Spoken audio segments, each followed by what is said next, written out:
예수님의 이름으로 감사하며 기도 올려옵나이다. 아멘. 네, 우리 인사 나누십니다. 하나님의 은혜와 복을 받으시기 바랍니다. 하나님의 은혜와 복을. 네. 2024년 대림절 넷째 주를 시작하는 주간이 되었습니다.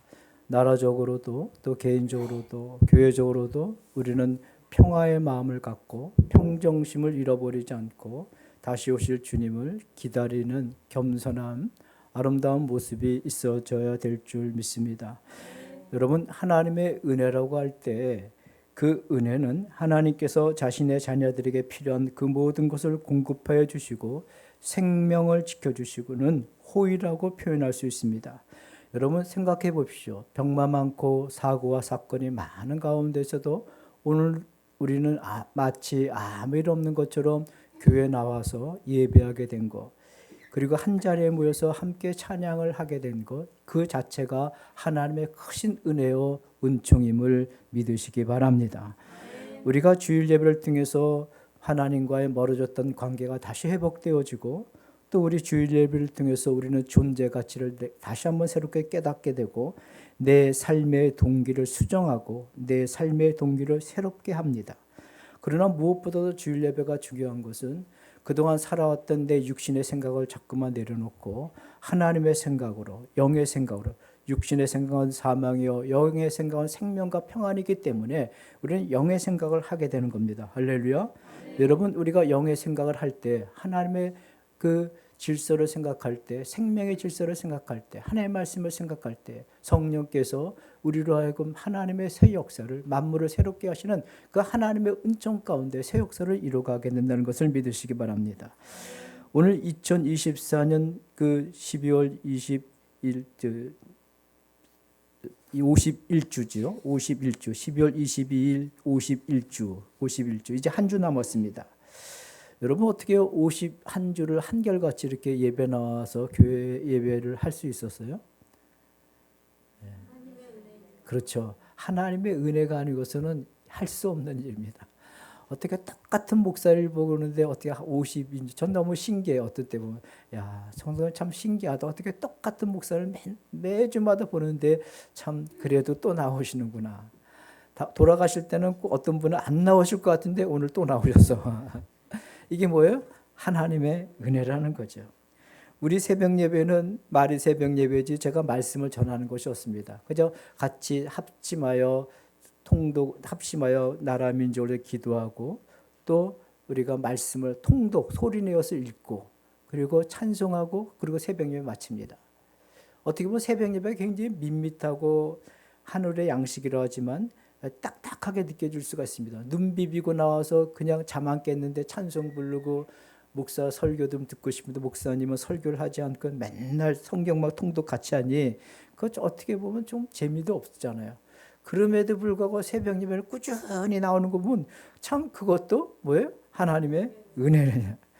그럼 무엇보다도 또 우리 교회 성도님만 하지만 그 새벽 예배가 또 좋다고 다른 교회 성도님이 또 나와서 새벽에 앉았다가 같이 성경 통독하고 찬송 부르고 기도하고 또 산에 다시 올라가시는 그분의 뒷모습을 볼 때 그분도 뭐예요? 하나님의 은혜랍니다. 어떤 청년이 회사에서 쌀이 나왔다고 쌀을 메고 오는데 제가 참 신기했어요. 참 쌀을 메고 오는데 그 쌀을 이렇게 보니까 경기도 쌀이야. 야. 그 경기도 쌀 자기가 먹던지 아니면 요즘 당근마켓에서 내놔서 화폐로 환전하든지 그러면 되는데 그걸 무겁게 어깨에 메고 올라오더라고요. 그래서 그것도 뭐예요? 하나님의 은혜야. 여러분 은혜가 아니고선 뭐 표현할 길이 없는 거야.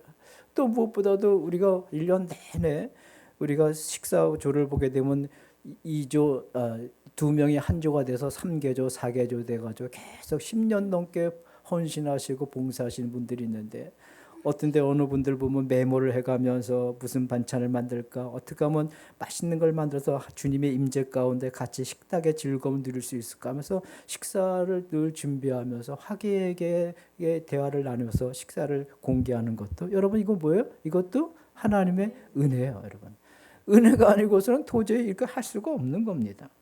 또 무엇보다도 우리 남성교회는 1년 52주를 여름에는 땀을 흘려가면서 설거지를 뜨거운 물로, 기름기는 뜨거운 물로 해야 된다고 뜨거운 물 틀어놓고 그냥 그 설거지를. 그리고 제가 보니까 장갑 끼고 하시죠. 그러니까 아유, 맨손으로 해야지 기름기가 있는 검지 검수가 됩니다 하면서 또 맨손으로 그냥 하십니다. 그것도 하나님의 은혜예요, 여러분.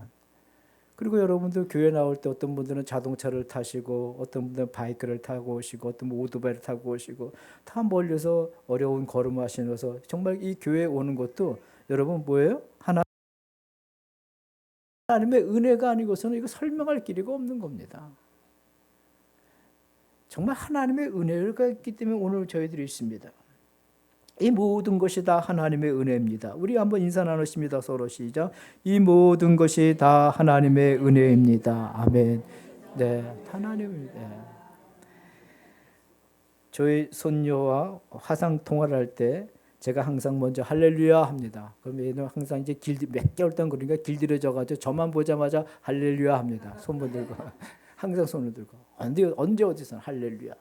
근데 저희 손녀가 3일 동안 편도 때문에 병원에 입원했습니다. 입원해서 애 엄마가 저한테 이제 그 며느리가 저를 화상 통화하는데 내가 보자마자 할렐루야 하니까 저를 무표정으로 쳐다보더라고요. 또 두 번째 다시 또 제가 또 할렐루야 하니까 우울한 모습으로 쳐다보더라고요. 그래서 제가 이상하다 해서 이번에는 그러면 사랑합니다 하니까 그건 따라하더라고요. 이때다 싶어서 다시 제가 또 할렐루야 하니까 그건 싫다는 식으로 쳐다보더라고요. 그래서 제가 다시 사랑합니다 하니까 그건 하더라고요. 야, 제가 그걸 보면서 이 16개월 된 아이가 하나님에게도 시험이 드는구나. 그걸 알았어요. 정말이에요. 그걸 알았어요. 그 자기는 그 어머니 모태부터 신앙생활하기 시작했고 난지 100일 만에 교회 나와서 예배했는데 하나님 이게 뭐예요? 왜 내가 병원에 입원해 있어야 돼요? 마치 이런 것 같습니다. 마치 어린 손녀지만 하나님께 대해 삐져 있는 것 같기도 하고 신앙의 회의를 품을 수 있다는 생각도 하게 되었습니다. 여러분 16개월을 아이든 장년이든 노인이든 모든 인생의 여정에서 순간순간 고통의 시간이 있다는 것입니다. 우리 삶에 고통과 어려움이 찾아올 때 불청객처럼 불쑥 찾아왔을 때 우리는 어떤 생각을 하느냐에 따라서 그것이 구원의 길이 되고 어떤 생각을 하느냐에 따라서 인생의 나락으로 절망으로 그래서 내 삶을 파괴하기도 합니다. 우리가 정말 영의 생각, 하나님의 뜻을 생각할 때 그 어려움이 변하고 시련함을 극복해서 우리가 사회 속에서 선한 영향을 끼칠 수도 있지만은 승리의 찬송가를 올릴 수 있지만 내가 육의 생각을 할 때는 그냥 내 인생의 그 사건 때문에 그 어려움 때문에 고통 때문에 그 인생이 파괴되는 겁니다. 그러므로 우리의 삶을 파괴시키고 우리의 삶을 절망의 나락으로 끌고 가는 것이 있는데 그것은 여러분 환경이 아니라 우리의 생각입니다. 따라서 하시겠습니다. 우리의 생각입니다. 외부에 어떤 조짐이나 해됨이 전혀 없음에도 불구하고 내가 괜히 여러분 어두운 생각해 보십시오. 우울한 생각해 보십시오. 안 되는 생각해 보십시오. 그러면 실패한 생각을 해보세요. 그러면 스트레스가 되고 힘이 자꾸만 빠집니다. 에너지가 빠집니다. 그래서 생각의 전환이 굉장히 중요합니다. 우리의 생각은 실제의 삶에 아주 지대한 영향을 미칩니다. 또 생각의 실제가 삶의 결과로 나타나기도 합니다. 그 빅터 프랭크라는 심리학자는 유대인인데 나치 정권의 체포를 받아 수용소에 갇히게 되었습니다. 여러분 나치 정권의 포로 수용소에 갇혔을 때 유대인들은 정말 정신적으로 육체적으로 죽어가고 있었습니다. 혹독한 노동과 형편없는 급식, 매서운 추위와 반복되는 굶주림과 고문과 학대 그 비인간적 대우 속에서도 이 빅터 프랭크는 자신을 잃어버리지 않기 위해서 깊이 생각하는 습관을 갖습니다. 이 사람은 심리학자거든요. 수용소에 있는 많은 유대인들은 90%가 죽어나간다는 걸 알기 때문에 절망과 낙담으로 죽어가고 있었지만 그 지옥 같은 생활에서 이 빅터 프랭크는 사랑하는 사람과 만나는 꿈을 꿨어요. 사랑하는 사람과 다시 재회하는 생각을 했습니다. 그리고 그 희망을 잃지 않았습니다. 그러면서 그는 말했습니다. 나의 모든 것을 빼앗아 갈 수 있었지만 나의 내면의 마음의 생각은 내가 선택하는 자유는 어느 누구도 빼앗지 못한다. 그는 생각의 전환을 했던 것이죠. 그는 수용사 안에서 인간의 행동이 외부의 영향을 받아 결정되는 것이 아니라 인간의 행동은 인간 내부, 즉 마음과 생각의 태도에서 결정된다는 것을 깊이 깨닫게 됩니다. 그래서 그는 감옥 안에서 오직 수용사 안에서 더 강해져 나옵니다. 여러분, 인간은 현실적 고통을 직면하여 받아들이고 이것을 삶의 의미로 승화시켜 나가야 된다고 그는 그의 책에서 그렇게 기록했습니다. 모든 고통이 있다 할지라도 우리는 생각을 전환해서 그것을 삶의 의미로 나타나야 된다는 거죠.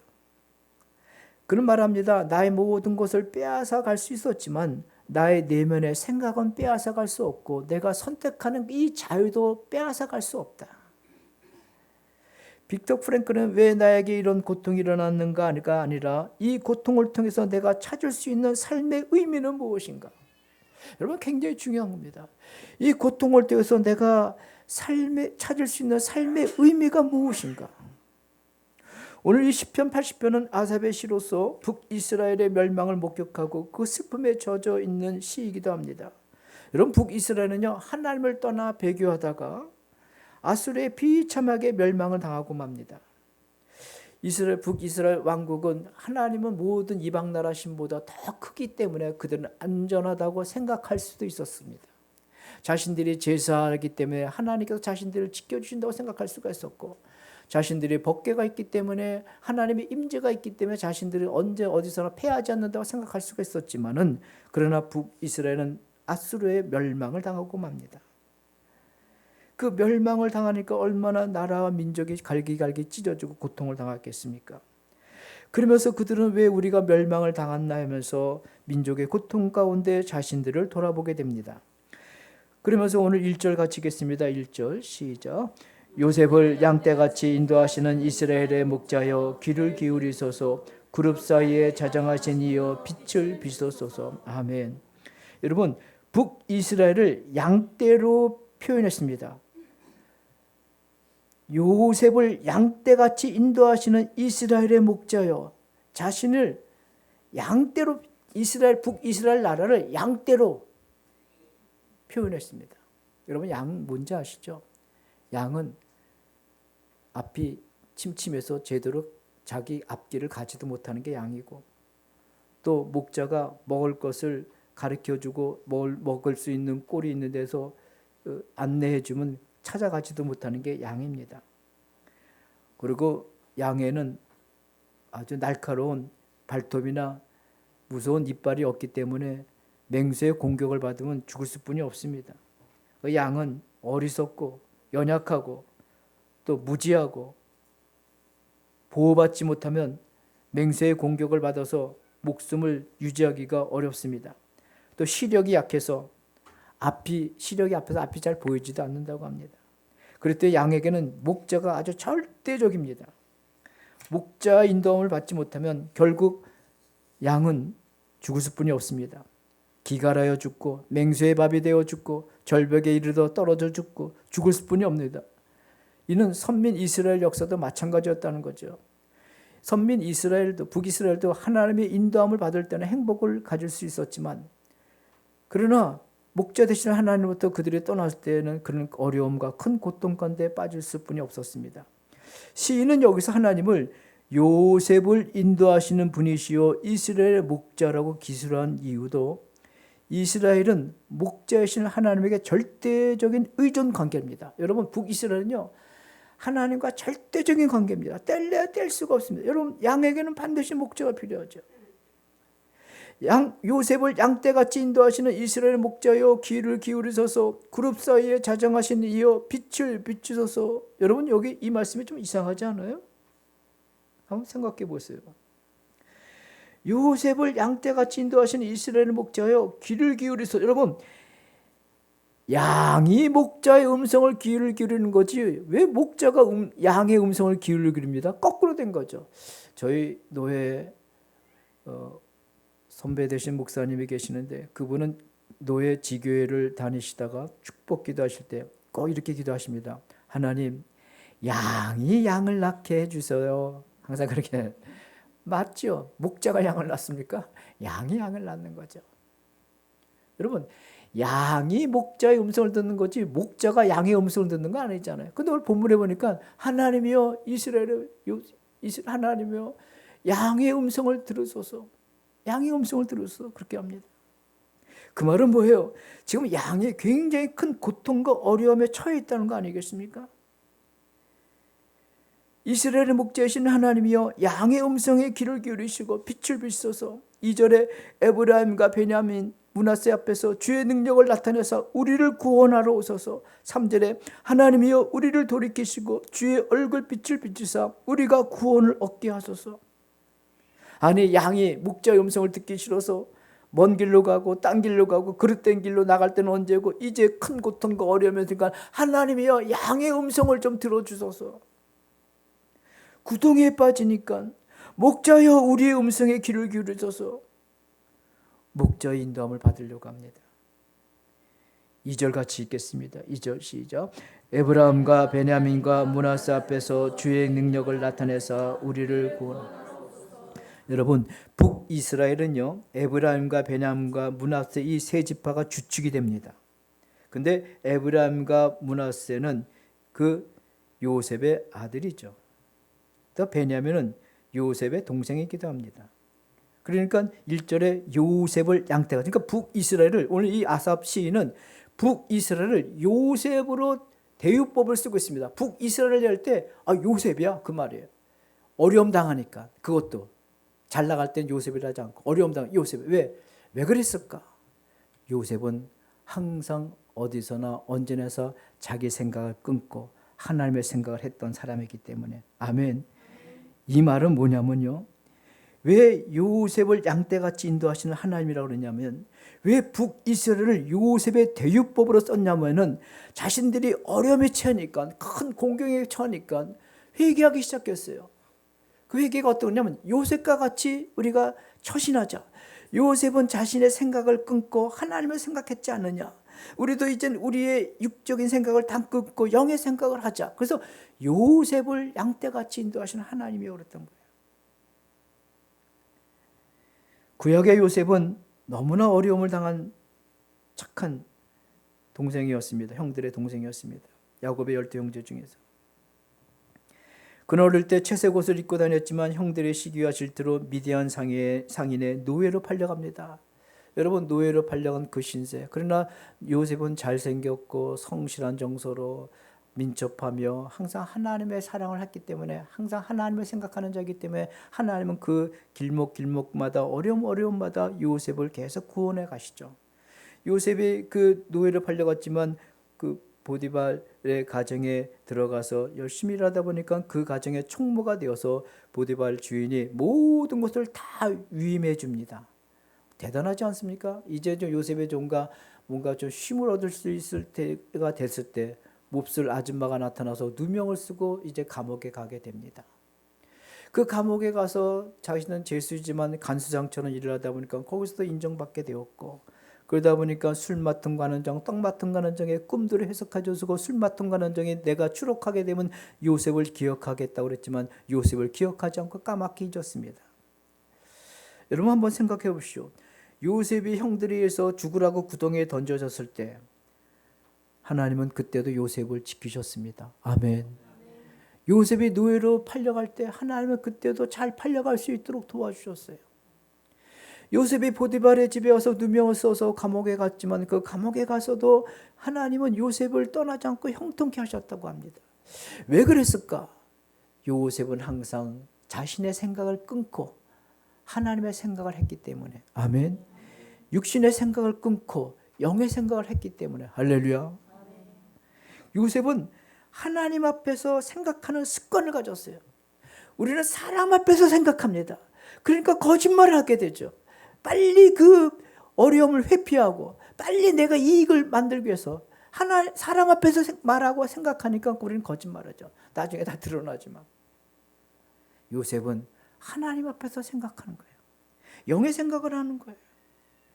로마서 8장 5절에 육신을 따르는 자는 육신의 일을, 영을 따르는 자는 영의 일을 생각하느니 육신의 생각은 사망이요 영의 생각은 생명과 평안이니라. 우리 같이 한번 로마서 8장 5절 같이 한번 읽겠습니다. 한번 띄워주세요. 시작.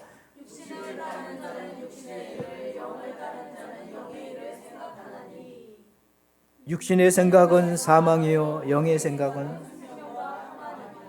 아멘. 여러분, 영의 생각은 1도 다르면서 하나님 나에게 평강 주세요, 평안 주세요, 생명 주세요 하지 마십시오. 영의 생각을 하시죠. 영의 생각. 요셉은 어찌 보면 절망할 수 없는 처지였지만 현실에서 현실을 직시하며 직면하면서 영적으로 생각했습니다. 그래서 그는 얼굴이 좋았습니다. 얼굴빛이 있었다는 거죠. 가는 곳마다 요셉은 발탁되었습니다. 노예로 가도 가정 충무에 있어도 감옥에 가서도 그는 발탁되고 결국은 애굽의 총리가 되었습니다. 여러분, 긍정적인 생각을 하는 사람은 얼굴이 밝다고 합니다.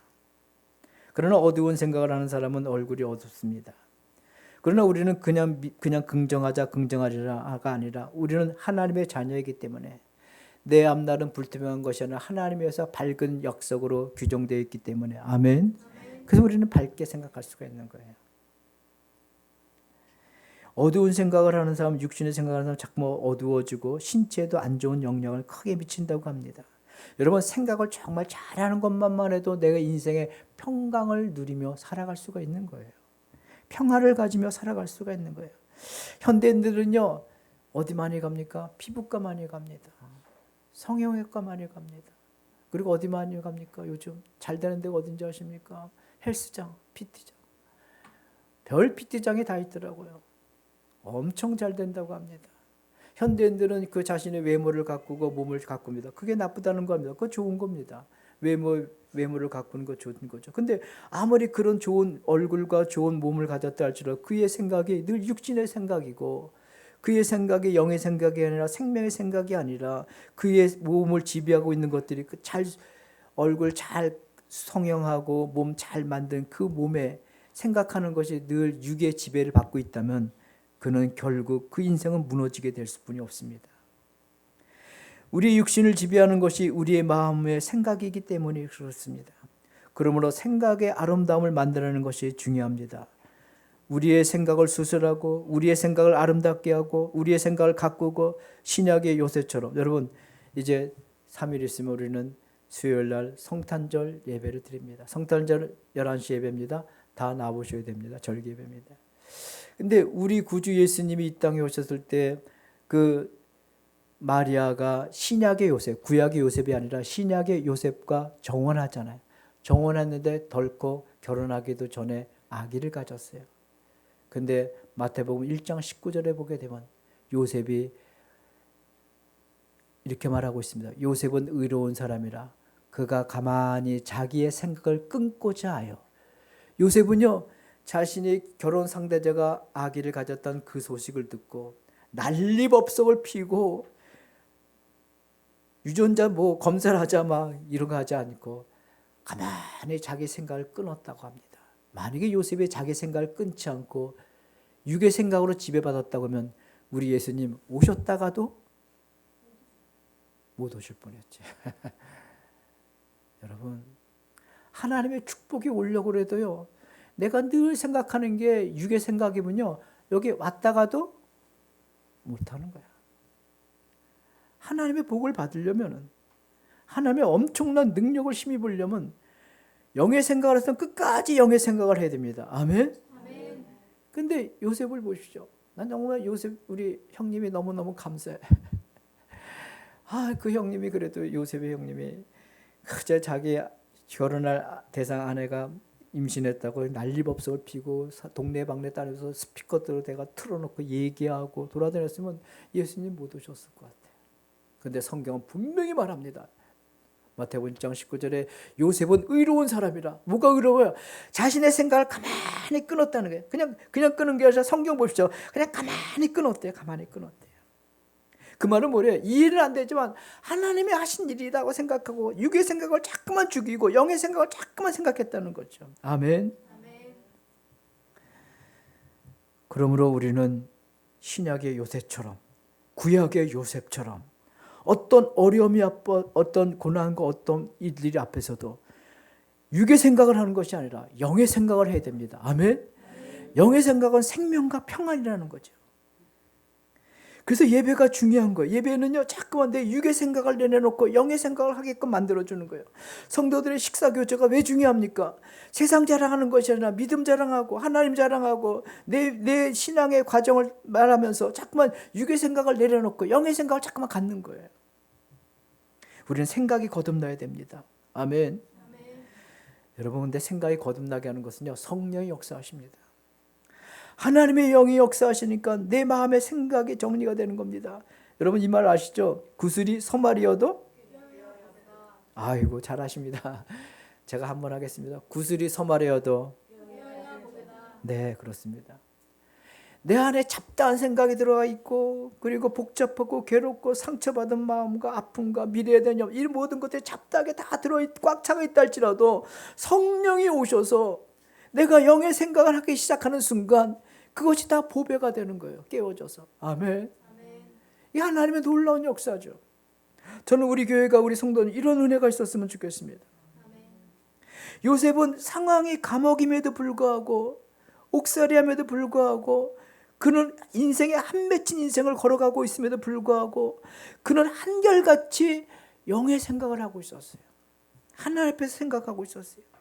신약의 요셉도 정말 어처구니 없는 큰 일을 당했습니다. 결혼할 아내가 덜커덩 배 안에 임신을 해갖고 있으니, 아기를 갖고 있어. 이거 어쩌할 거야, 그 당시 유대 사회에서. 그런데 성경은 요셉은 의로운 사람이라 그는 가만히 자기 생각을 끊었다고 말합니다. 하나님은 우리의 내면의 상처와 아픔과 어려움, 이 고통, 이 모든 것들을 우리가 생각을 끊고 영의 생각을 할 때 하나님은 아름다운 꿈을 이루는 보배로 이루어 가신다는 것을 믿으시기 바랍니다. 요셉의 인생 여정길에 하나님이 개입하셨음을 말씀하고 있습니다. 우리 3절 같이 읽겠습니다. 3절 시작. 하나님이여 우리를 돌이키시고 주의 얼굴 빛을 비추사 우리가 아멘. 여러분, 다시 한번 말씀드리지만 1절에 요셉을, 그러니까 북이스라엘을 요셉으로 대유법으로 쓴 것은 우리가 이제는 요셉처럼 내 생각을 끊고 육신의 지배를 받지 않고 육신의 생각의 지배를 받지 않고 영의 생각으로 지배를 받겠으니 주여 오시옵소서. 얼굴을 우리에게 비춰주시옵소서. 우리에게 다시금 우리를 향하여 구원을 베풀어 주옵소서. 지금 그러고 있는 거야. 여러분, 하나님의 구원은 내가 가만히 있다고 구원이 되는 경우도 있겠지만 대부분 그렇지 않습니다. 내가 하는 일이 있어야죠. 내가 육신의 생각을 끊고 영의 생각을 하고 육의 생각을 끊고 하나님의 생각을 하는 겁니다. 아멘.